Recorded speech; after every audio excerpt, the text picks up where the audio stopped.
but I'll hand over to her now. Thank you. Thank you all the previous speakers.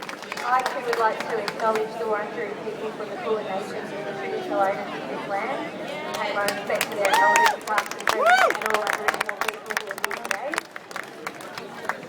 The thing that I want to talk about before I tell you a story about how this will affect single mothers is the message of austerity that we keep being fed by Conservative and Labor governments who are conservative, let's face it. They keep comparing world and national economics to household and credit card debt. And they expect us to believe this and put our hands in our pockets constantly to pay so that they can lie more. I would actually put to everybody here today that the way people like this treat our economies and our money that we work for and give to them in trust is like going to the casino. They think the money is in easy money. We used to be a nation that built things, made things, and invented things. It's time to get back to investing in really important infrastructure like Medicare, jobs, education. The last thing we need to be doing is to keep struggling to tread water just to stay where we are when there are so many people who want to work who can't find jobs and so many people who are working who are not taking home enough to live already. I would like to try and illustrate what the effects of this would be on just one person. Talk about a woman named Catherine who lives just outside Ballarat.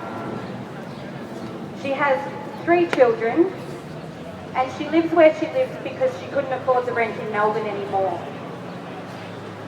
When the cuts to single mothers and single parents were introduced a year ago by the Labor government, following up the 2006 introduction by the Howard government and putting all single parents on the dole as soon as their youngest child turned 8, whether they were working or not.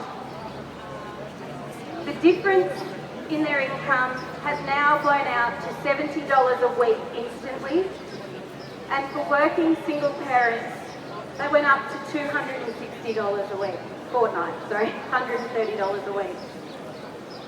The biggest problem is the thousands of people, of the tens of thousands who suffered these cuts, who slipped right through that crack.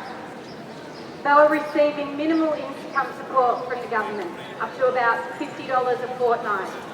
But they had their healthcare card and they had concessions. They lost all of their income support because they were earning too much to qualify for the dole. But they were working part-time and now that's all they're living on. Catherine is one of those people. She couldn't take a full-time job because the travel to get to it meant that she couldn't leave her children unattended in a playground with no school care to get to that job on time. So she had to stick with her part-time job because that was how she was going to get ahead. 2 of her children have minor disabilities, things that are being controlled and managed. It's asthma. So many children have a condition like asthma. Because 2 of her 3 children have asthma, and one of them has it quite severely, she's at the doctor at least once and sometimes 3 times a week. It is not good enough to say that people with healthcare cards will be protected when people like Catherine lost her healthcare card and will now be putting her hand in her pocket on a part-time wage income, sometimes to the tune of another $20 a week after already spending the last year struggling on $140 less a week. Shame. I won't keep talking because I'm a big believer of these events in less talking, more marching. But I would encourage you all to tell these stories and to let the people that you know who are struggling, that have bought into this ridiculous concept of austerity that we need, the money is there to create better situations for the working poor in this country. We need to invest it. We all know that in relation to our household income. We need to tell the government to stop gambling with our money. Woo!